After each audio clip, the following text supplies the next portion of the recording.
A adorar el nombre del Dios Todopoderoso, como decía la alabanza. Entonces, si lo ha venido a adorar, denle un gran aplauso porque Él se lo merece. Y ahora le vamos a adorar con escuchar atentamente su palabra y guardarla en nuestros corazones. Así que invito al pueblo a abrir sus Biblias en el libro de Mateo.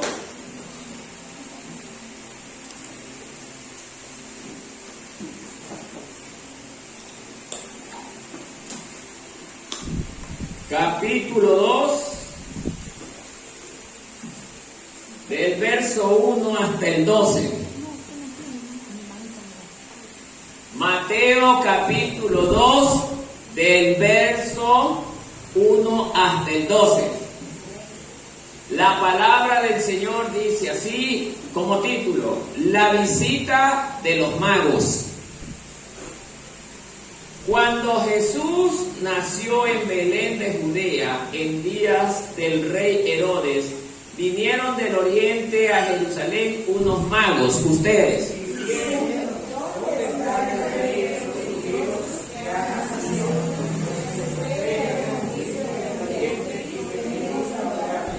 Oyendo esto, el rey Herodes se turbó y toda Jerusalén con él, ustedes.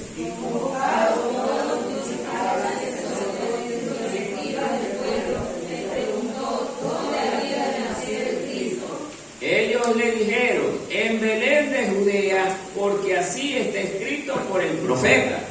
Y tú, Belén, en la tierra de Judá, no eres la más pequeña entre los príncipes de Judá, porque de ti saldrá el Criador que apacentará a mi pueblo Israel. Entonces Herodes, llamando en secreto a los magos, indagó de ellos diligentemente el tiempo de la aparición de la estrella. Ustedes. Enviándolos a Belén, dijo: id allá y averiguad con diligencia acerca del niño, y cuando le halléis, hacérmelo saber, para que yo también vaya y le adore. Ellos, habiendo oído al rey, se fueron, y he aquí la estrella que habían visto en el oriente iba delante de ellos, hasta que llegando se detuvo sobre donde estaba el niño. Y al ver la estrella se le regocijaron con muy grande gozo. Y al entrar en la casa, vieron al niño con su madre María, y postrándose lo adoraron, y abriendo sus tesoros le ofrecieron presentes: oro, incienso y mirra. Ustedes todos, dados por revelación, en sueños que no volviesen a Herodes, regresaron a su tierra por otro camino.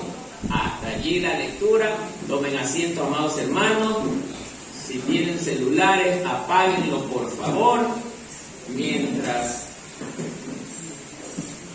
estamos listos para... Nadie converse, por favor.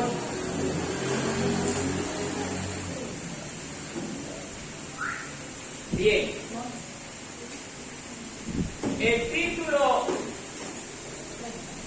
de este mensaje dice: la visita de los magos. Muchos se dirán: pero si no estamos cerca de Navidad para que el hermano tome este tema para hablar hoy. Bueno, déjeme decirle que este tema tiene cosas muy interesantes que no necesariamente hay que hablarlas en Navidad. En cualquier día del año podemos analizar un tema como este. Y hoy vamos a hablar de un caso que se dio hace muchos años, justamente cuando Jesús estaba en una etapa infantil. Era un niño y estamos notando que aún desde niño Jesús ya comenzó a recibir el odio de la gente. Imagínense, un niño indefenso ya comenzaba a ser odiado por las personas. Entonces, amados hermanos, es triste darnos cuenta que ni aún los hijos de los criminales pudo desatar tal sentimiento en las personas.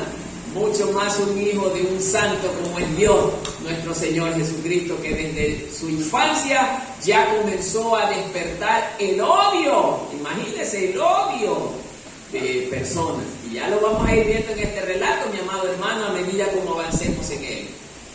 Entonces, vamos a ir analizando verso por verso.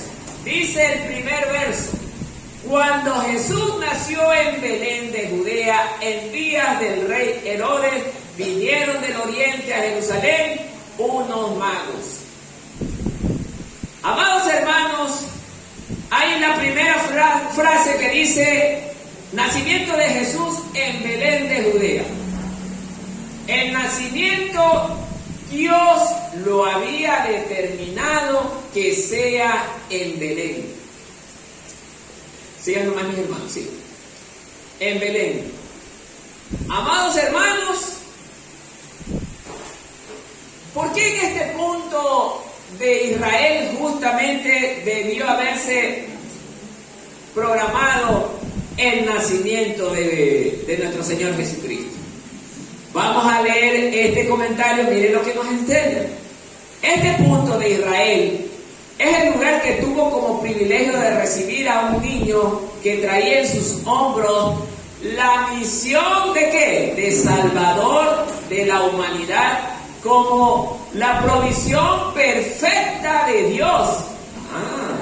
El Salvador del mundo es la provisión perfecta de Dios. Imagínense, ¿para qué? Para el sacrificio perfecto y único para ese fin.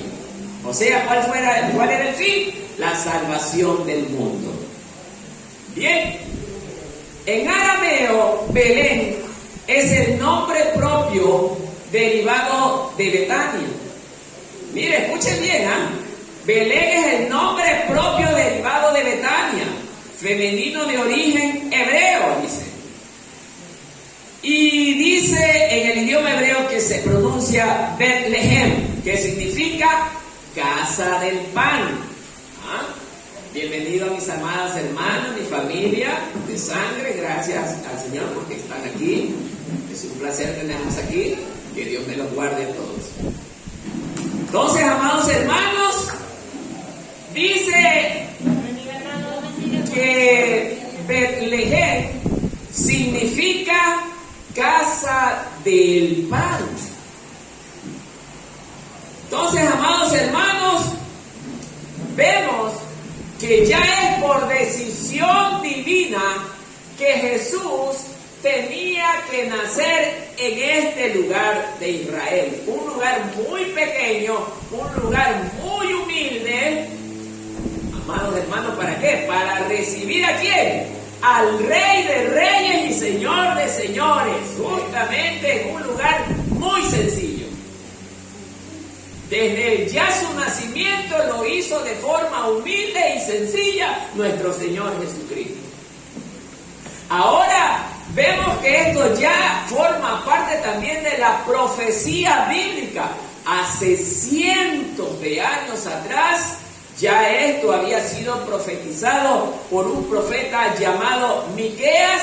Busquen el libro de Miqueas, capítulo 5, verso 2, y vemos que ya ahí el Señor, a través de este siervo, ya profetizaba dónde vendría su Hijo, el Salvador del mundo. Y el que lo encuentre, le pido por favor que le dé lectura con voz de predicador. Está bien, voz de profeta también, porque los profetas hablaban fuerte. A ver, ¿alguien encontró? ¿Sí?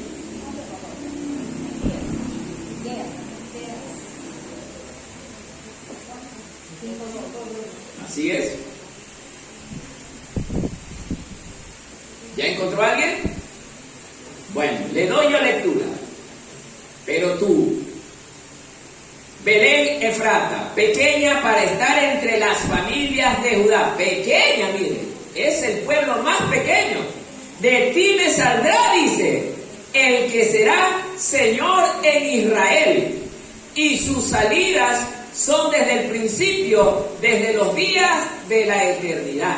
Imagínese, amado hermano, Ya Dios hablaba a través de este hombre el lugar donde iba a venir su amado Hijo, la provisión perfecta que iba a ser el Salvador del mundo, en el lugar más sencillo de entre los pueblos más sencillos, Israel.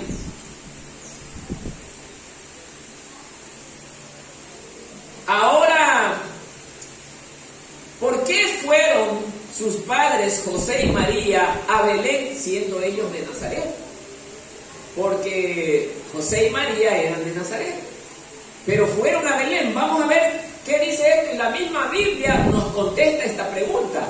Lucas capítulo 2, verso 1 al 7. Búsquelo, amado hermano.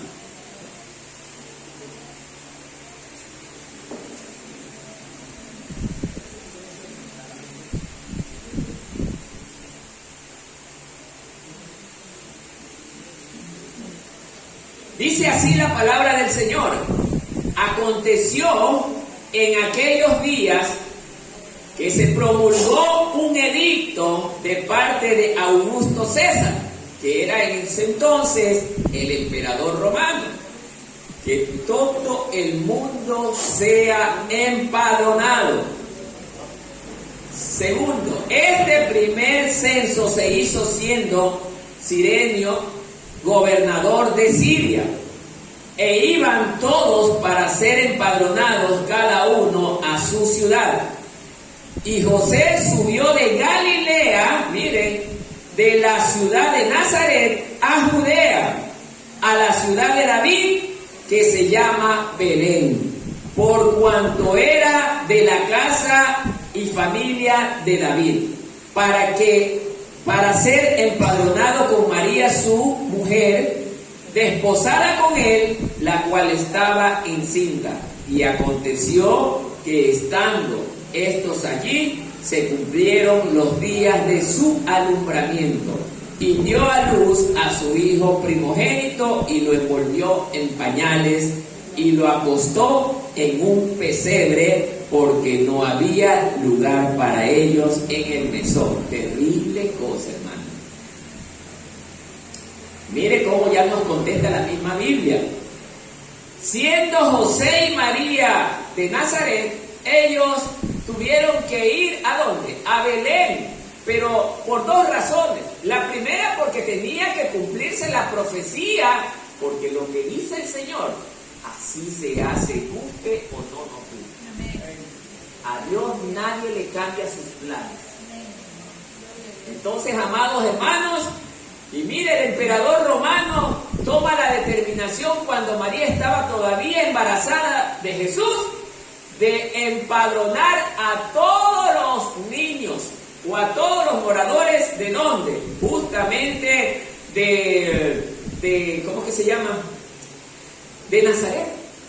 Entonces, amados hermanos, lo que Dios impidió, porque justamente Dios le hablaba a través de sus ángeles al cielo, en este caso María y José, que subieran ¿a dónde?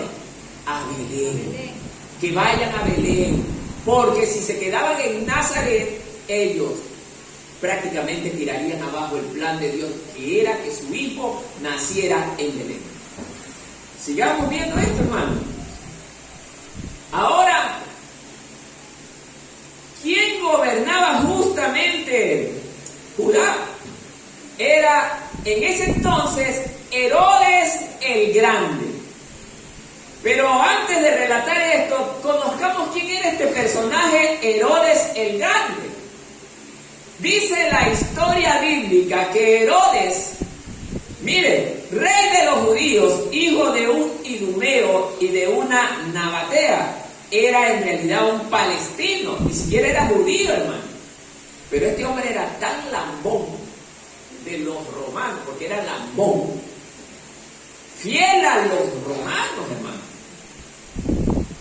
Mire, este hombre prefería oprimir al pueblo que dirigía con tal de no quedar mal con el mundo, que en este caso era representado por Roma. Por eso este hombre se había ganado el aprecio del Imperio Romano, porque no podían confiar en ningún otro hombre mejor que con Herodes el Grande. ¿Por qué? Porque Herodes el Grande, dice la historia, que era un hombre verdaderamente malo, perverso, tirano, hermano. Era un tirano. ¿Sabe lo que llegó a hacer este hombre?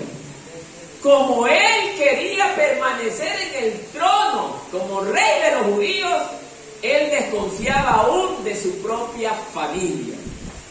Desconfiaba de su esposa, de sus hijos, que alguien le quiera usurpar el trono. ¿Y sabe lo que hizo? Los mandó a matar a todos. Ese era Herodes el Grande. Por eso es que los romanos, ¿sabe lo que decían de este hombre? Que más seguro está una puerca en la casa de Herodes que un judío en la casa de él. Más seguro está una puerca que sus propios hijos en la casa de él. Miren, para que los romanos llegaran a decir tal cosa, hermano, tiene que haber sido un personaje verdaderamente malo y perverso. Bien, entonces, amados hermanos, los nabateos dicen que la historia que expulsaron a los edomitas, que la esposa era edomita de los padres de Herodes. Fuera de su lugar tradicional, ellos se movilizaron hacia el norte de la región de Hebrón. Es bueno conocer estas cositas, ¿por qué? Porque hay que saber de dónde viene también Herodes, que era el malo, en este caso el malo de la película. Bien, no me quiero profundizar en esa parte. El primer verso concluye diciendo la última frase: vinieron del oriente a Jerusalén unos magos, que es la parte que más nos interesa. La primera pregunta que nace aquí: ¿qué significa la palabra magos? Bajo la cultura judía y de todos estos sectores de Oriente, magos no es como nosotros los conocemos, hechiceros, adivinos, ni cosas por el estilo, nada relacionado con magia negra ni esas cosas. Eran determinados magos aquellos que eran capaces de estudiar los astros. Eran hombres sabios, inteligentes, muy conocedores de la aparición de estrellas y señales en el cielo. ¿Por qué decimos esto? Porque en toda esta zona de Oriente, si nosotros nos ponemos a analizar, nos damos cuenta que en aquel tiempo Israel había sido exiliada. ¿Y quién fue el pueblo que verdaderamente llevó cautivo a los israelitas en aquel entonces? Fue el imperio babilónico, por intermedio de su rey Nabucodonosor. Y en medio de ese pueblo que había estado exiliado, el que dirigía espiritualmente a sus hermanos era nada más y nada menos que el profeta Daniel. Daniel, dice la Biblia, que era un hombre muy sabio entre todos los sabios que tenía el imperio de Babilonia, a tal punto que logró interpretar los sueños que ni aun ninguno de los sabios que tenía el reino de Babilonia pudo lograrlo, sino solo Daniel, pero no por voluntad de él, sino por la ayuda de ¿quién? De Dios. Ese es una de las grandes ventajas que tenemos nosotros. ¿Quiénes? Los evangélicos. Los hijos de Dios. Aquí debemos hacer la diferencia, hermano, entre evangélicos e hijos de Dios. Un hijo de Dios es aquel que vive para su Dios. No es aquel que se conoce 2 o 3, 4 versículos y ya habla a cualquier persona. No, tiene que demostrar con testimonio vivo de que él es un hijo de Dios. Viviendo en santidad, viviendo en humildad, en sencillez, obedeciendo en todo a lo que Dios manda. Porque dice la palabra de Dios que nosotros somos luz para el mundo. Y si dice la palabra de Dios que nosotros somos luz para el mundo, esa luz quiere decir que nosotros estamos reflejando santidad. Por eso, amados hermanos, Daniel era el único hombre a quien Dios usaba en ese entonces para hablarle las cosas que habían de hacerse o habían de venir en el futuro. Entonces, amados hermanos, Daniel, como era el más sabio entre todos los sabios, se llegan a determinadas conclusiones muchos estudiosos de que puede ser que Daniel haya instruido en las profecías bíblicas a toda la gente de la zona de todo este Medio Oriente. Porque los magos, según dice el relato, que vinieron del Oriente. Entonces, se estima, uso la palabra estima porque no están muy seguros los estudiosos con respecto a este tema, de que verdaderamente Daniel y todos los que conocían la palabra de Dios y todos estos temas de estudios de las profecías tienen que haber compartido con mucha gente de esta área sobre estos acontecimientos que se iban a dar en el futuro.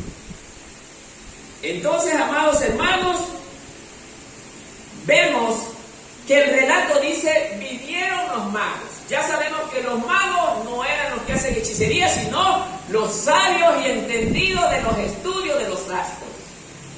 O sea, eran astrónomos. Escuchen bien la palabra, astrónomos, no digo astrólogos, porque los astrólogos son los que le leen la Torá, las cartitas y todas estas cuestiones.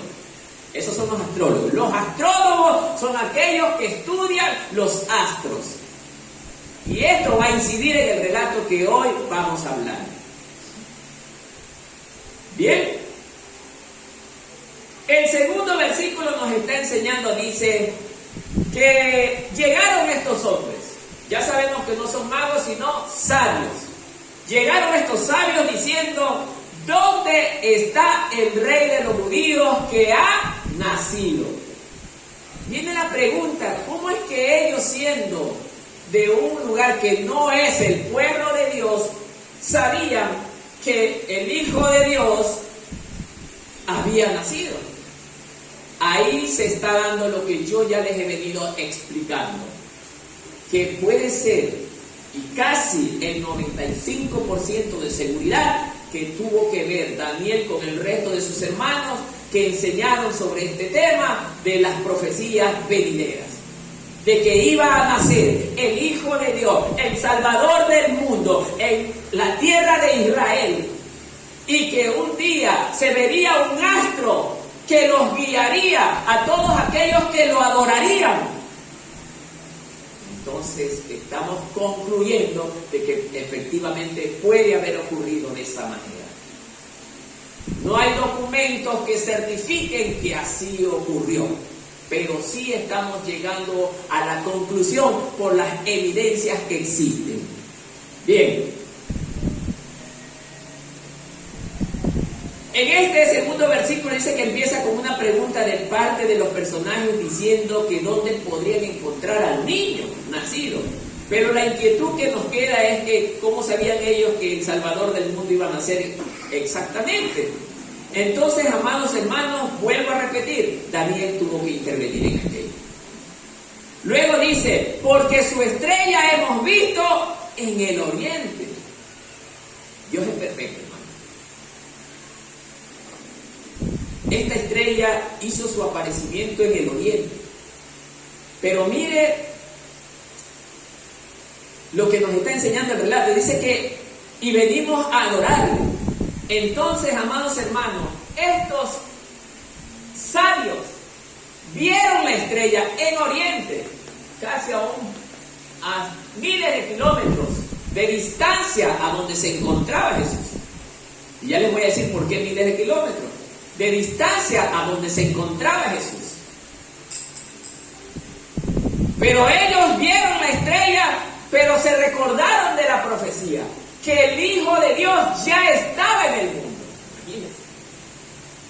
Y ellos desde esa distancia, hermanos, emprendieron el viaje. ¿Para qué? Para buscar al niño. Pero la historia nos relata que son los 3 reyes magos. Pero las escrituras que nos está diciendo, vinieron unos magos, no dice 3. Aquí vemos la mentira que se nos ha metido en la cabeza durante años de que han sido 3 reyes magos. Las escrituras son perfectas. Y aquí, basado en los estudios, se cree que han sido más de 12 los reyes que visitaron a el niño. Pero la mentira, justamente de los que relataron esto, no de los que relataron, los que transcribieron esto, nos metieron que eran 3. Por eso desde niño hemos creído los 3 reyes magos. ¿Quién se acuerda de los nombres de los 3 reyes magos? Melchor, Baltasar y el otro que no me recuerdo, Gaspar, ¿no? Le pusieron nombres, pero la Biblia en ninguna parte da nombres. Mire cómo dice la palabra de Dios que mi pueblo por falta de conocimiento se pierde, y nosotros hemos creído una mentira durante años.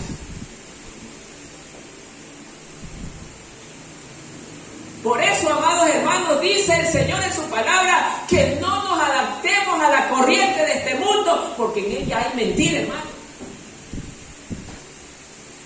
Nuestra mirada debe de estar fija siempre, ¿en dónde? En la palabra de Dios, porque en ella está lo que Dios habla a sus siervos. Y solamente ellas nos dan la verdad de lo que Dios nos enseña. Amados hermanos, estos sabios, que no se sabe el número exacto, pero que se cree que fueron más de 12, emprendieron el viaje desde el oriente, hermano. Amados hermanos, pero ellos no avanzaron a llegar justo cuando el niño nació, hermano. Y ya lo vamos a ir viendo, hermano. Por eso la Biblia es maravillosa cuando nosotros la estudiamos. Dice, no cabe duda que esta parte nos deja claro que eran unos estudiosos de las estrellas, de los astros, y conocían mucho sobre el tema, dice, a tal punto que lo vieron como la señal divina, o sea, vieron la estrella, y creyeron que el elemento guía los conduciría hasta el lugar donde se encontraba justo el niño, el Salvador de la humanidad. Miqueas, ya leímos este. Isaías 7:14. Ahora sí le pido a un hermano que lea.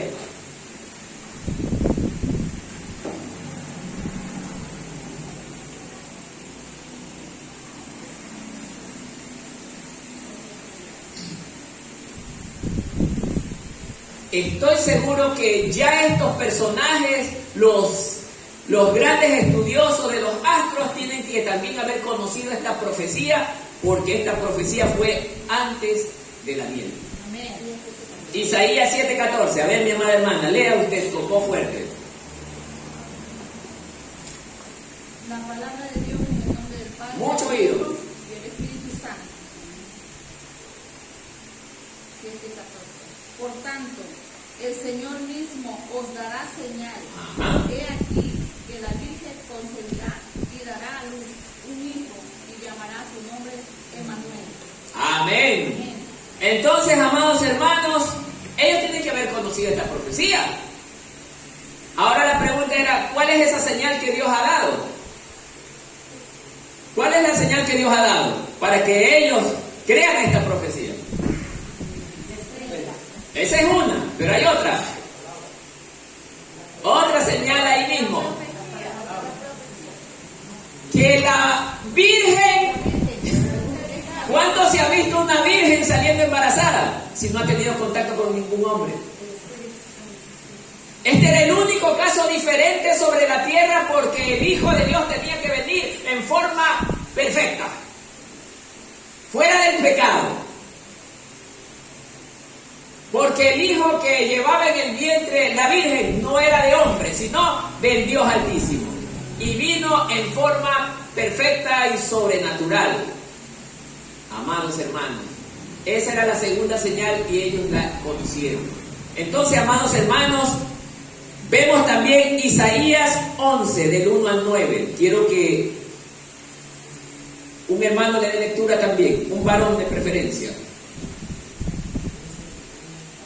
Isaías 11, del 1 al 9.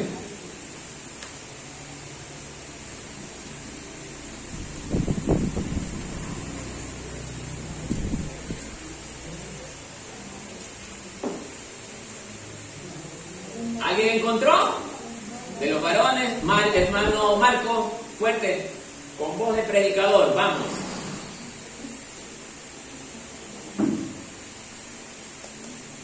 11 del 1 al 9. ¿Sí? Reinado junto del Mesías. Saldrá una vara del tronco de Isaí y un vástago retornará de sus raíces. Y reposará sobre él el espíritu de Jehová, espíritu de sabiduría y de inteligencia, espíritu de consejo y de poder, espíritu de conocimiento y de temor de Jehová, y le hará entender diligente en el temor de Jehová. No juzgará según la vista de sus ojos, ni arguirá por lo que oigan sus oídos, sino que juzgará con justicia a los pobres, y arguirá con equidad con los mansos de la tierra, que herirá la tierra con la vara de su boca, y con el espíritu de sus labios matará al impío, y será la justicia así cinto de sus lomos, y la fidelidad ceñidor de su cintura. Morará el lobo con el cordero, y el leopardo con el cabrito se acostará. El becerro y el león y la bestia doméstica andarán juntos, y un niño los pastoreará. La vaca y la osa pasarán sus crías y se echarán juntas, y el león como el buey comerá paja. Y el niño de pecho jugará sobre la cueva del áspid, y el recién destetado extenderá su mano sobre la caverna de la víbora. No harán mal ni dañarán en todo mi santo monte. Hasta el 9, ¿verdad? Sí, porque la tierra será llena de conocimiento de Jehová, como las aguas cubren el mar. Amén. ¿De qué está hablando esta profecía, amados hermanos? Justamente de la profecía del reino milenial que vendrá después de la derrota del anticristo con el falso profeta. Ahí llegará un reino que no será quitado por ningún hombre, será establecido por Dios mismo. Entonces, amados hermanos, ya ellos conocían esta profecía. Es impresionante cómo Dios habla a través de los años, pero habla con exactitud y habla con perfección. Porque una forma de demostrarle a los ateos de que Dios es veraz, dígale a ellos mismos, demuéstrame qué profecía no se ha cumplido. Todas las profecías que Dios ha dado están cumplidas y siguen cumpliéndose y seguirán cumpliéndose, porque Dios es perfecto. Amén. Entonces, amados hermanos, nos estamos dando cuenta de que verdaderamente estos sabios habían sido capacitados por Daniel y todos sus hermanos. Entonces ellos conocían en gran manera la palabra de Dios. Por eso es que ellos emprenden el viaje de tremenda distancia. No dice el tiempo exacto que se demoró, pero vamos a ir viendo a través de este mensaje y vamos a llegar a la conclusión que posiblemente ellos llegaron cuando el niño ya pudo haber tenido máximo año 8 meses, año 7 meses por allí. Sigamos. Dice en el mismo verso 2, porque su estrella hemos visto en el oriente y venimos a adorarle. Que hay otra preguntita. Entonces, quiere decir que ellos, y esto nos deja más seguros, que ellos sí creyeron en Dios, creyeron en la profecía que Dios había dado a través de su siervo Daniel. Porque miren lo que termina diciendo el verso 2, venimos ¿a qué? A visitarlo, a adorarle. ¿Y cómo va a adorar a usted a alguien que no conoce? Sino creyendo en Él, hermano. Y muchas veces, hermano, esto, aún en los mismos evangélicos, no se cumple, hermano. A veces habemos evangélicos que estamos en las iglesias, pero no creemos en Dios. ¿Sabe cómo demostramos eso? Porque no le adoramos en espíritu ni en verdad, hermano. Venimos a las reuniones simplemente porque es una reunión más. Nosotros no le adoramos a Dios. Muchos de los que estamos, a lo mejor aquí, no le adoramos a Dios porque seguimos en pecado, seguimos en cosas desagradables ante Dios y no le adoramos, hermano. Vamos a seguir viendo. 3. Oyendo esto, el rey Herodes se turbó y toda Jerusalén con él. La primera frase dice que oyendo el rey Herodes esto, se turbó. Mire lo que dice este pequeño comentario. Porque un rey, ¿por qué un rey temería a un niño? Claro. ¿Quién de ustedes puede temer a un niño? Nadie. Pero ¿por qué Herodes le tuvo tanto temor a ese niño? ¿Sabe por qué? Porque él quería aferrarse al trono. Y como había escuchado que el niño que estaba por nacer era el rey de los judíos, ya se sintió amenazado, hermano. Era un hombre verdaderamente tirano, malo, perverso, sagaz. Y ya vamos a ver la sagacidad todavía de él, hermano. Se turbó, dice, se enloqueció, estaba pero histérico. ¡No puede ser! ¡Un rey! Si yo soy el único rey en Israel, en Judá. Yo soy el único rey de los judíos. No habrá durante yo viva otro rey, decía él. Pero, ¿será que nosotros podemos contradecir lo que Dios manda y ordena? Por muy poderoso que sea el hombre, porque nos enseña la historia que este hombre aparte era muy rico también, y era un experto constructor de grandes obras civiles. Hizo grandes templos, no solamente en Jerusalén hizo uno, hizo en otros lugares otros templos, no idéntico al de Jerusalén. También había hecho mansiones. Entonces, amados hermanos, este hombre era un experto constructor, pero le tuvo temor a un niño que todavía ni siquiera había nacido. Y ya comenzó, mire lo que enseña esto. Este hombre era de ascendencia árabe y gobernaba con la simpatía de Roma. Su padre había ganado poder apoyado por Julio César y fue nombrado procurador de Judea durante el año 47 y su familia gobernaba el área. Bien, aunque Herodes no es un hombre religioso, mire, no era religioso. ¿Y cómo es que gobernaba a los judíos, que eran el pueblo de Dios? Y aún así había hecho el templo. Son curiosidades que me llevaron a investigar más este tema, hermano. Un rey, uno que ni siquiera era religioso, gobernaba sobre el pueblo de Dios. Y esto nos enseña que hoy en día tenemos gente que sí, tienen el cargo de pastor, hermano, pero ni siquiera son religiosos, porque por lo menos el religioso sigue lo que está escrito. ¿Sabe por qué le digo esto? Porque los escribas y fariseos eran el prototipo ideal de los religiosos que hablaban la verdad, porque Jesús les reconoció que hablaban la verdad, pero no vivían para Dios. Y hoy tenemos pastores de la misma característica, hermano, que ni siquiera son religiosos. Hoy tenemos pastores que levantan templos porque es buen negocio.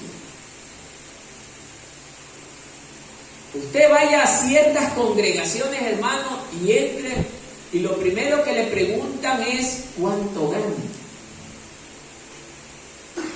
En base a lo que gana, sacan el cálculo de cuál es el diezmo que le va a corresponder a esa obra. Usted se da cuenta en esas congregaciones que lo que más hablan los predicadores es justamente del dinero, hermano. Y el Señor no levantó a sus discípulos para que hablen de dinero, porque incluso cuando los mandó a predicar sin un centavo. Ellos tenían que ganarse el pan, ¿cómo? Haciendo el trabajo de Dios. ¿Cuál es el trabajo de Dios? El que hace el hermano. Yendo a predicar, ganar almas para la obra del Señor. No está preocupado, no tengo dinero, ¿qué comeré? No, dice que el Señor mismo nos da el alimento, pues no es así, hermana. Ahí sale una alma justamente tocada por el Señor, hermano. Sírvase un vasito de jugo, sírvase este pancito, sírvase esta coladita, esta sopita y come. Porque el Señor mismo es el que tiene el control de todas las cosas. Así es, hermanos, cuando nosotros creemos, esto se hace realidad. Dios tiene el control de todo. Por eso, amados hermanos, Herodes, él controlaba toda esta zona y él no quería dejar ese dominio, hermano, porque le representaba grandes beneficios, hermano. Y así tenemos hoy en día muchos pastores, hermano. Por eso es que usted ve hoy en día congregaciones en cada esquina, hermano. Imagínense, hermanos, si todos estuviéramos conscientes de que servir a Cristo significa venir a sufrir, venir a padecer, ser rechazado por las personas. ¿Usted cree que la gente levantaría iglesia en cada esquina? No lo haría, hermano. Porque nadie quiere sufrir, nadie quiere padecer. Pero vemos en este caso que Herodes sí tenía el control de este templo. Y era un gran templo, el segundo templo. Sigamos con el relato del mismo versículo. Después en la otra frase dice, se turbó y toda Jerusalén con él. ¿Por qué toda Jerusalén también se turbó al escuchar esta noticia? No era por el tema de la venida del Mesías. Se turbó y se asustaron y se descontrolaron. ¿Sabe por qué? Porque Herodes era malo y era paranoico. ¿Sí sabe lo que es paranoico?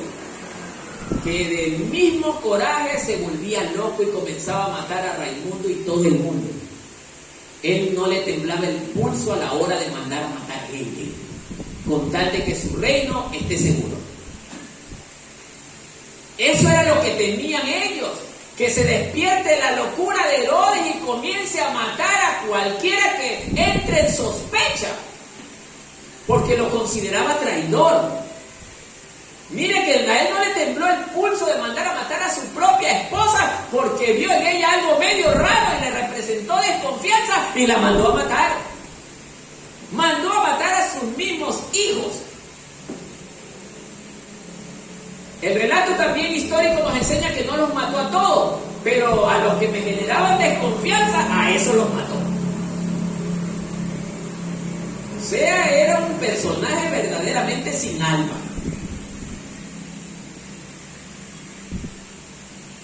Por eso es que Jerusalén también se había turbado.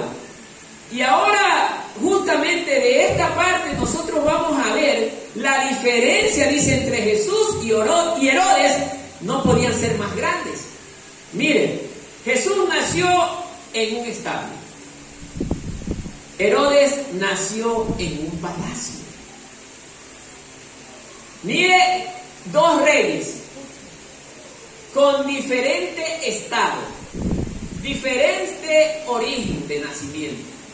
Mire, el uno nace en un establo.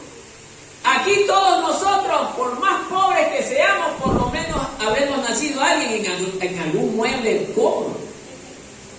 Jesús nació en un establo. El Rey de Reyes en un establo. Sí sabe cómo es un establo, ¿no? Todos conocen cómo es un establo, ¿no? Es un lugar donde rodeadito de cañitas, donde hay animales, paja, el olor es desagradable. Nosotros por lo menos a lo mejor hemos nacido en casa, unos, otros en un hospital, otros en una clínica, los más aniñaditos, ¿ya? Con médicos. Pero Jesús, el Rey de Reyes, nació en un establo rodeado de animales. ¿Por qué nació justamente en un establo? Dice justamente el relato que no había lugar para él. Pero aquí es donde yo me pongo a pensar, pero la gente tiene que haber conocido a alguien de por allí que era el Rey de Reyes y hubiera hecho lo posible. Oye, salte de esa cama y deja que el rey se acueste allí. Yo creo que por Herodes lo hubieran hecho, pero no lo hicieron por Jesús. Y así es el mundo, hermano. Dice el mismo Dios, el mismo Jesús dijo: a ese recibirán y a mí me rechazarán. Al que los quiere matar, a ese lo van a recibir. Desde niño ya comenzó justamente a demostrar cómo es la mentalidad del hombre. El hombre lo malo lo acepta rápidamente y hace un espacio para él, hermano. Por el anticristo la gente va a hacer lo que sea por halagarlo y adorarlo a aquel que los quiere descuartizar, hermano. Y Jesús, que viene a salvar a la humanidad entera, no le dieron ni un espacio. Es increíble el pensamiento del ser humano. Así somos. Pero sigamos viendo este precioso relato. Dentro de las comparaciones dice: Jesús era un bebé indefenso. Es que es verdad, hermano. Un niño a esa edad, ¿qué daño le puede hacer a alguien? Ningún daño. Pero Herodes dice que posee un gran poder. Es que era el rey de Judá. Tenía el control de muchos soldados del Imperio Romano, porque Roma le asignaba también soldados a él. Era un hombre poderoso y desata su ira y su poder ¿contra quién? Contra un niño indefenso. Mire el salvajismo de este hombre. Jesús probará que es un hombre de gran compasión. Herodes es cruel y perverso. Dos reyes con dos caras distintas. Verso 4. Y convocados todos los principales sacerdotes y los escribas del pueblo, les preguntó dónde había de nacer el Cristo. Ahora ya. Bueno, mire, él tenía el control sobre los sacerdotes del templo, sobre los escribas, y los llamó a todos ellos porque los quería también a hacer preguntas. Bueno, y señores sacerdotes y escribas, explíquenme esto. ¿Cómo es que, dice, ha nacido un rey o va a nacer un rey? Entonces, miren lo que nos dice este comentario. Esto nos indica que en realidad estaba muy molesto. Estaba muy enfadado. Y que además se sentía amenazado por la presencia de otro rey, que solo era un niño. Que de seguro lo despojaría del trono, porque así lo dice la profecía. Porque como ya hemos mencionado, Herodes era un tirano y no era aceptado por sus gobernados. Otra cosa que conocemos. Herodes era el rey de los judíos, pero el pueblo no lo quería. Es que era malo. ¿Cómo alguien puede querer a alguien tan malo? Quería seguir gobernando y ni siquiera hacía los méritos, por lo menos, para ganarse al pueblo. Los trataba mal. Los mataba cuando quería. Dice la historia que este hombre, como se aferraba tanto al reino, mire lo que fue capaz de llegar a ser. Había elaborado un edicto que para el día que él muera, cuando lleguen todas las personas y no estén llorando, a los principales autoridades que estén allí en su velorio, los comiencen a matar. ¿Para qué? Para que la gente crean que la gente que está llorando es por él. O sea, buscaba que la gente llore más que sea la fuerza por él. Él estaba tan claro que la gente no lo quería. Ni él mismo se quería, hermano. Era tan malo. Ni él mismo se quería. Cuando llama a los sacerdotes y a los escribas, dice el relato que él les preguntó: oigan, bueno, la inquietud que tengo, ¿dónde va a nacer este niño?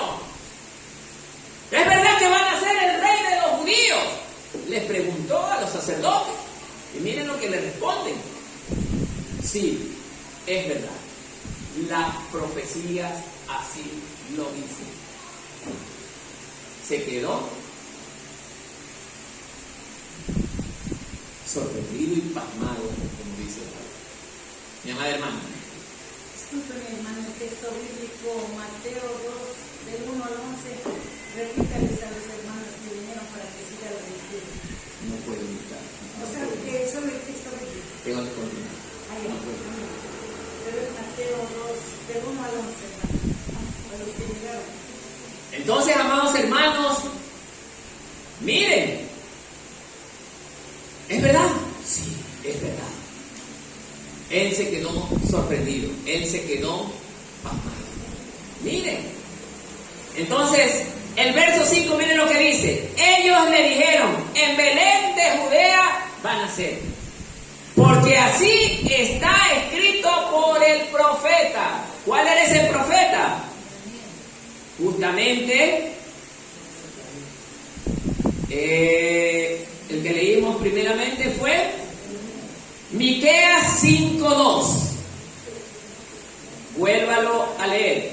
Pero tú, Belén Efrata, pequeña para estar entre las familias de Judá, de ti me saldrá el que será Señor en Israel, y sus salidas son desde el principio, desde los días a la eternidad. ¿Se dan cuenta, hermanos? Entonces, amados hermanos, esa fue la respuesta de los sacerdotes y de los escribas. En el 6, miren lo que dice. Y tú, Belén, vuelve a repetir, de la tierra de Judá, no eres más pequeña entre los príncipes de Judá, porque de ti saldrá un guiador que apacentará al pueblo de Israel. O sea, esto quiere decir que ellos le recitaron justamente ese versículo al rey Herodes. Le recordaron, el profeta Miqueas 5:2 dice claramente esto. Amados hermanos, hubiera querido ver la cara de Herodes. Se daba cuenta que ya su trono tendría un final. Su gobierno tendría un final, porque era malo. Y Dios lo que es malo no lo acepta. ¿Por qué dice esto? Porque la palabra así lo contempla en Romanos, que la paga del pecado es la muerte. Y dice también la palabra de Dios que Dios pone a los reyes y Dios los quita. Y los reyes ellos solos no se pueden sostener ni mantener. Es Dios. Así que al rey que le guste tendrá que someterse a Dios, quiera o no quiera. Amén.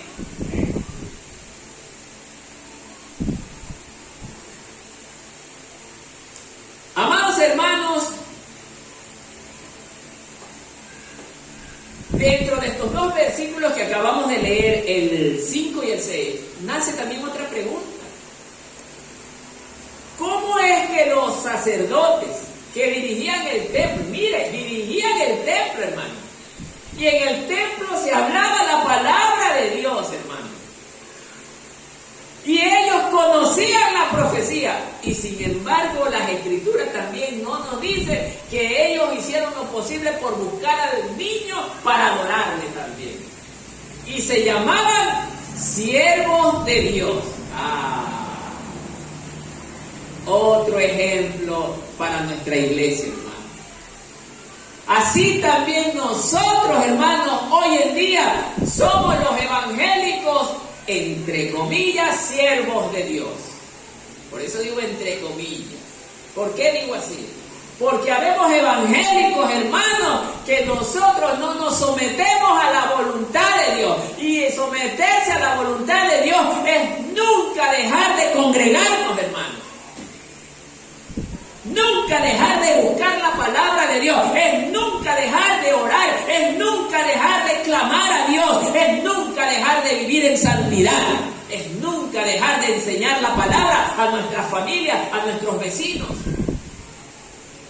Nunca dejar, hermano, y es lo que más hacemos, hermano. Todavía vemos creyentes, hermanos, que estamos en fiestas, en celebraciones mundanas, porque nosotros los cristianos, dice la palabra, que Dios nos sacó para ser pueblo escogido para Él, nación santa. Amén. Nosotros no debemos de celebrar ni Navidad, ni Halloween, ni el día de la mamita, ni el día del papito, ni de la fiesta del ñañito, ni del primito. Si un hermano suyo cumple años, toda la familia, Padre eterno, Dios todopoderoso, te pongo a mi hermano en tus manos, Señor, porque tú le has permitido, Padre, que él viva hasta hoy. Eso es mejor que una tortita con 7 velas o 20 velas. Porque aún las velas tienen un significado maléfico para nosotros los hombres. Analice la historia y se va a dar cuenta. Y nosotros como evangélicos estamos verdaderamente cayendo en unos errores abismales, hermano. Por eso digo evangélico, no digo cristiano, porque el cristiano no practica tales cosas. La palabra es bien clara cuando nos enseña, dice el Señor, el que me quiera seguir. Mire cómo dice, tome su cruz y sígame. Cuando dice tome su cruz, me está diciendo, apártate de todo cuanto te agrada hacer. Eso te va a doler, sí, pero sé fiel a mí, aún en medio del dolor, sé fiel a mí, te dice el Señor. Aunque tu madre, tu padre, tus hermanos te abandonen, tú persiste en el camino de la fe, te dice el Señor. Y a veces habemos personas, es que mi papito no me ama y por eso no vengo a la iglesia.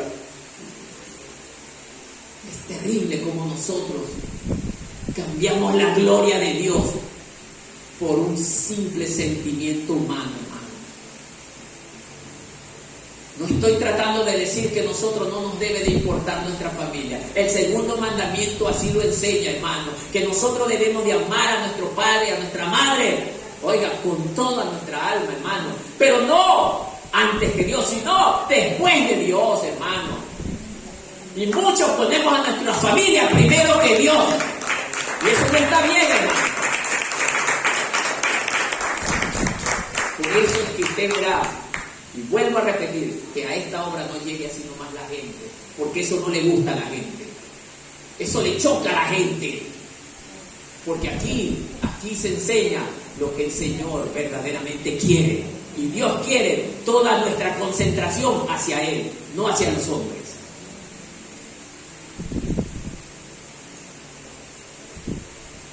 Los principales sacerdotes, hermanos, conocían de esto, pero nunca le llegaron a adorar. Los que escribían las escrituras nunca también le llegaron, a pesar de que la conocían. Hermano, esto nos deja una gran enseñanza. Oiga, me topé una vez con alguien que era experto en memorizarse los versículos. Se sabía como 40, 50 versículos de memoria y se los conocía muy bien. ¿Con qué fluidez los repetía? Y yo le decía, ya después de que Dios ya me ha entrenado bien, te felicito, porque eres mejor que un disco duro. Sabes muy bien, pero tienes un problema. ¿Cuál? Que no vives lo que me estás hablando. Se molestó. Entonces, si se molestó, ¿por qué se molestó? Si yo no estoy en lo malo, ¿por qué me tengo que molestar? ¿Por qué me tengo que molestar?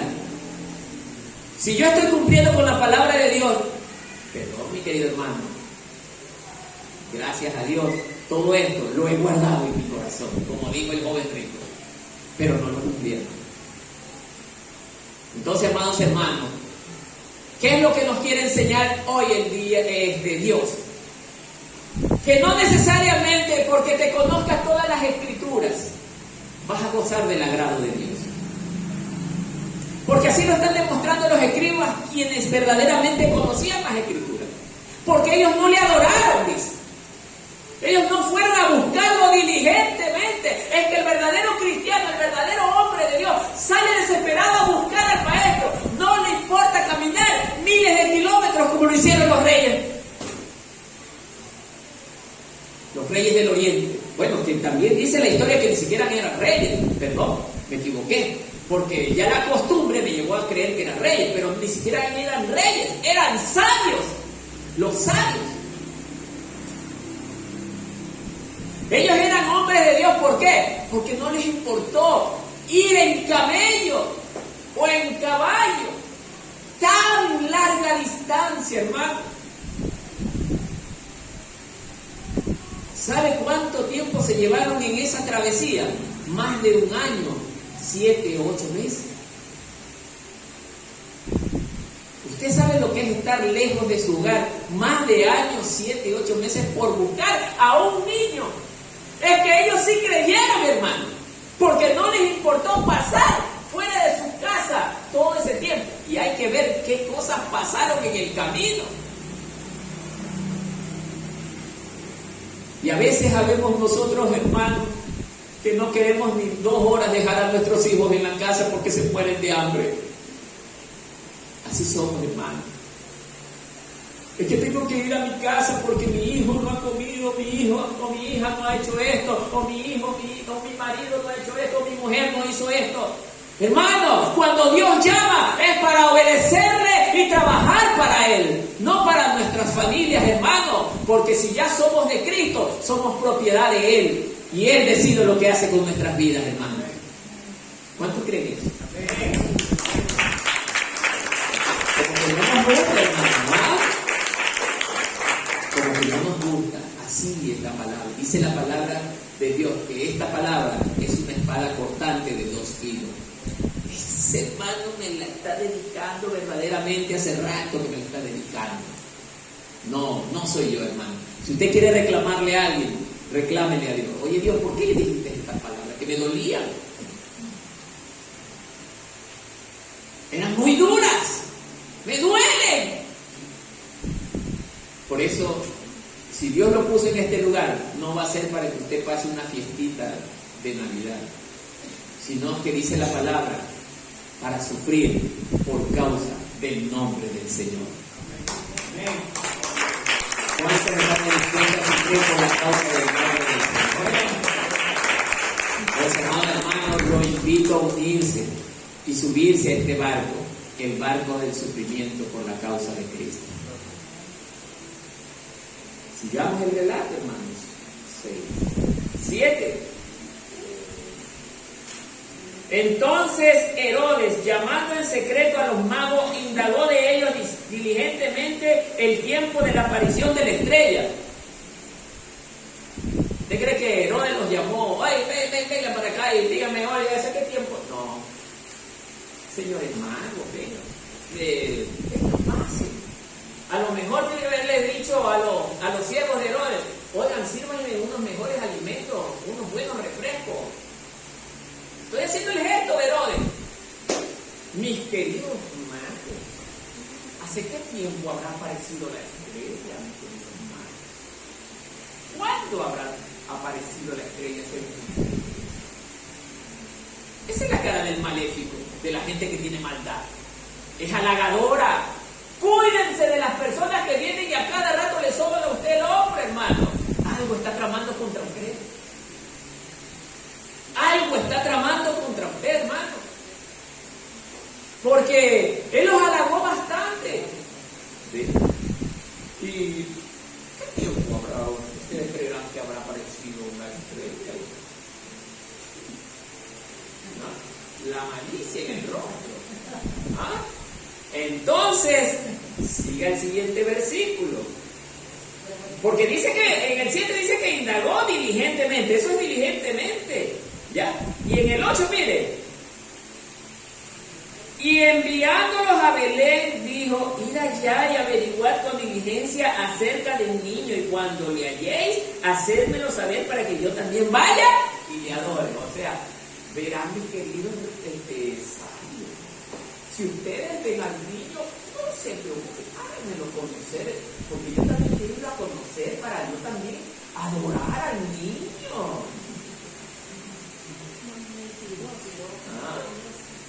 ¿Y qué había en la mente de Herodes? Que cuando lo vea, lo voy a despedazar. Pero así es la imagen del hipócrita, del perverso. Por eso leí yo al principio justamente la biografía de este hombre. Era tirano, que ni aún su familia se escapó. Ni su propia familia se escapó. Entonces, pero Dios permitió que sea este personaje que intervenga justamente dentro del plan de Dios.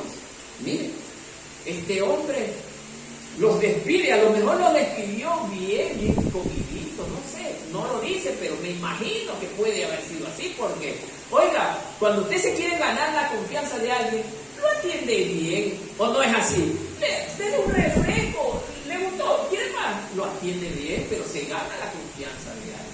Y después que ya está seguro, plácate. Es tirano. Por eso es bueno conocer estas cosas, porque aún dentro del mismo pueblo puede haber alguien que creamos que es bueno, buena persona, pero en realidad está escondido algo perverso en él. ¿Sabe por qué le digo esto? Porque eso le pasó a Jesús. Judas, aunque Jesús lo conocía, pero Judas recibió de Jesús todo lo bueno que alguien pueda recibir. Pero ¿cómo le pagó él? Traicionándole.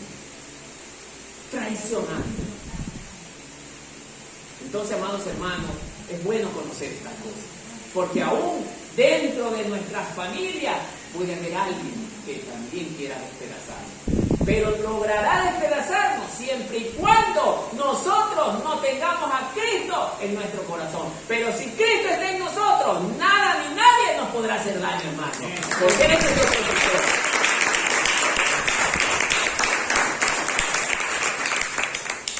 El verso 9, mire lo que dice. Ellos, habiendo oído al rey, se fueron, y aquí la estrella que habían visto en el oriente iba delante de ellos. Mire esto precioso. Hasta que llegando se detuvo, ¿dónde? Donde estaba el niño. Amados hermanos, cuando ellos salieron de la presencia del rey Herodes, me imagino, no lo dice el relato, pero sí puedo creer que por lo menos alguien de ellos debe de haberse dado cuenta que las palabras de Herodes no eran sinceras. Entonces alguien de ellos les ha de haber dicho: yo no creo en este rey. ¿Le viste el rostro? Tiene la maldad. Oye, mi hermano, cuando nosotros como cristianos estamos llenos del poder y del amor de Dios, nuestra cara es distinta, hermano. Reflejamos justamente paz, reflejamos amor. Pero cuando el cristiano está comenzando a separarse de Dios, ya el rostro le comienza a cambiar. Ya no es el mismo. Antes el cristiano era alegre y la cara era sonrisa. Y ya cuando comienza a perder la relación con Dios, ya llega su rostro es diferente. El saludo ya no es igual que antes. La relación ya no es la misma. Y por eso yo me doy cuenta, hermano. Para mí es tan fácil darme cuenta, hermano, porque a mí la palabra me enseña. La persona que está con el Señor viene a este lugar, viene alegre, viene contento, ve a su hermano, lo abraza, y mi querido hermano, otra vez estamos en este lugar, y comienzan a reírse. Pero el que no está con Dios está...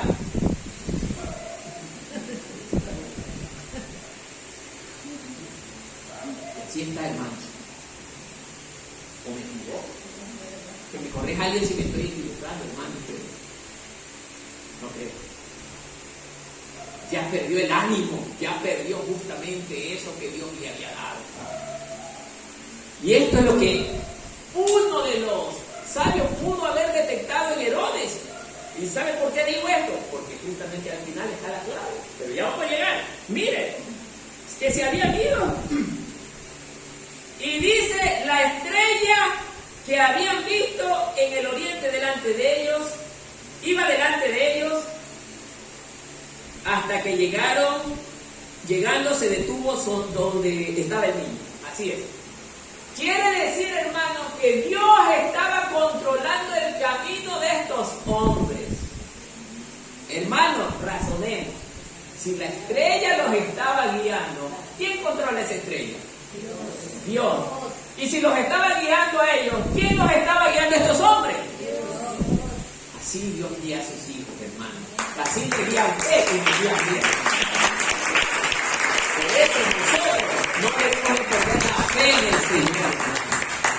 Entonces, amados hermanos, estamos dándonos cuenta que Dios dirigía a estos hombres a donde estaba el niño, porque Dios sabía el corazón del hombre y ellos iban para adorarle. Mire, verso 10. Y al ver la estrella, se regocijaron con muy grande gozo. O sea, ¿cuándo se regocijaron ellos? Cuando la estrella se detuvo. ¡Ah, este es el lugar! ¡Estamos contentos! ¡Ya hemos llegado! ¡Hemos encontrado al Mesías! ¡El Hijo de Dios prometido! Era una inmensa alegría. Era una felicidad encontrar al Salvador del mundo. Porque ellos conocían la profecía de que la humanidad estaba perdida, pero Dios daría una provisión perfecta para lograr salvar al mundo. Y era su Hijo. Ese Hijo que hoy es el Cristo, que vive con poder y gran gloria.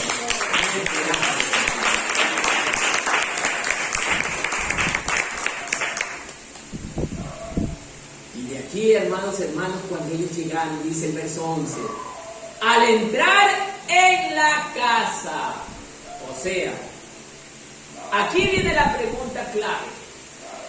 Miren lo que dice, al entrar en la casa, vieron al niño con su madre y postrándose lo adoraron y abriendo sus tesoros le ofrecieron presente, oro, incienso y mirra. Aquí quiero hablarle muy bonito para que usted logre entender esto. En primer lugar, hay varias preguntas en este versículo. Dice que al entrar en la casa, se supone que Jesús, ¿dónde había nacido? En el pesebre, ¿no? Quiere decir ahí en un establo, ¿no? Muy bien. Pero aquí dice ahora que entraron a la casa. Eso nos está llevando a indicar que ya el niño ya tenía más edad. Eso nos está llevando a entender que ya el niño estaba, ya tenía por lo menos años, 8 meses, 7 meses. No lo dice, pero los estudiosos han llegado a esa conclusión bajo todas estas evidencias. Muy bien, esa es la primera parte.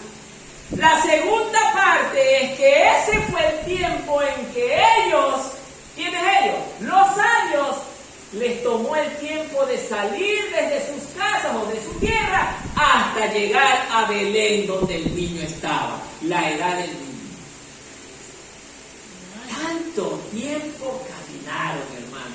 No les importó caminar tanto tiempo, tan larga distancia. Quizás en el camino pudieron haber habido sectores donde había lluvia, había peligro, pero no les importó. ¿Qué era lo que más les importaba a ellas? Ellos tenían la mirada puesta fija, ¿dónde? En el niño. O sea, querían llegar al Mesías Salvador. Y así debemos de ser nosotros. Pon tu mirada en mí, dice el Señor. Así dice la palabra, que pongamos la mirada en Él y nosotros hallaremos en Él, hermano, descanso, protección y seguridad, hermano.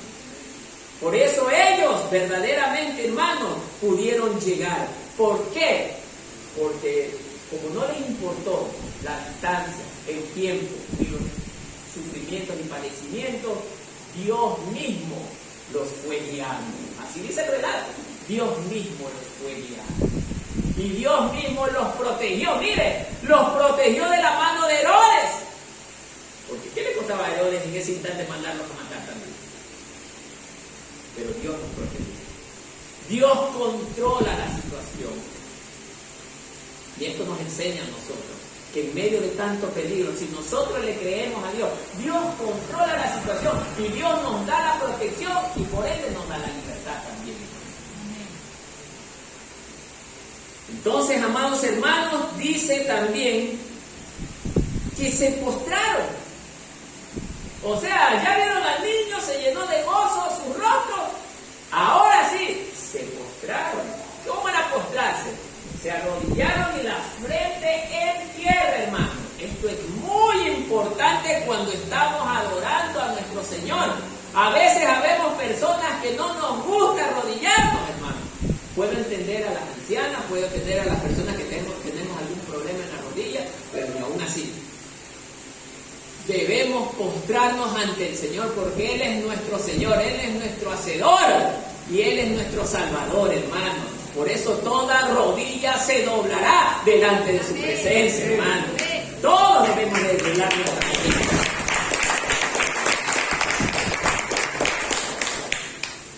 Amado hermano, quiero también mostrarles, déjenme ver, esta partecita se me escapó, que es muy importante. Ya, no la había notado, pero bueno. Dice que los sabios le llevaron, dice como regalo, oro, incienso y mirra. 3 cosas grandiosas le llevaron al Señor. El oro, que habla de la pureza de nuestro Señor. El incienso, no me recuerdo, ese que se me escapó, pero bueno, los invito a buscarlo en sus casas, pero tiene un significado. Y la mirra, que es el olor fragante de nuestro Dios, que es justamente para la adoración de Él. Porque cuando Él iba a morir, iba justamente con mirra a ser ungido para el día de su muerte.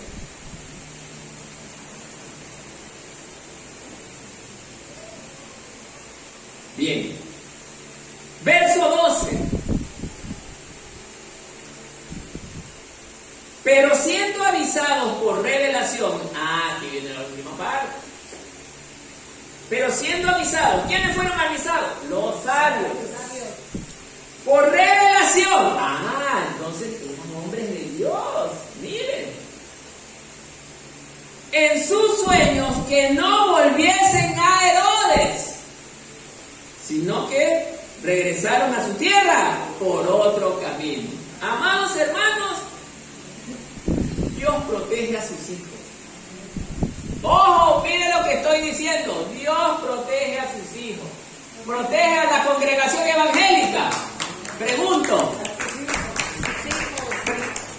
Solo a sus hijos. Pueblo entero. Protege a los evangélicos. A todos. ¿Quiénes son los hijos? Los que hacen la voluntad de Dios. Esos son ustedes y soy yo, hermano. Los que vivimos para Él, para la gloria y la oración de su nombre.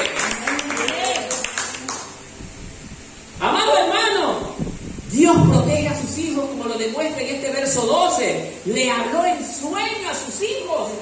Oigan, no se vayan por ahí porque Herodes los va a matar. Váyanse por otro lugar. Y he aquí ellos, ¿qué hicieron? Obedecieron. Cuando nosotros obedecemos, otra enseñanza, obedecemos la palabra de Dios, nos va a ir bien, hermanos. Cuando obedecemos. En conclusión, mi querido hermano, si nosotros creemos en Dios, le amamos, le adoramos, Él, así mismo como hizo con estos sabios, nos guía, nos protege, nos guarda, nos capacita, nos dirige. Y siempre nos cuidará, hermano. No permitirá que nadie nos haga daño. Y nos hace llegar justamente a donde Él querramos. Entonces, amados hermanos, si usted le cree a Dios, primero, recomendación de su hermano pastor, guarde la palabra. Amén. No porque el pastor lo diga, sino porque la Biblia así lo dice. Amén. Si guardaras mi palabra, yo estaré contigo todos los días de tu vida. Amén. Aparte de guardarle, viva la palabra. Amén. No te conformes solo con escucharla, sino que también vívela. Amén. Y adora al Señor tu Dios en espíritu y en verdad. Amén. Que la paz de Dios te acompañe.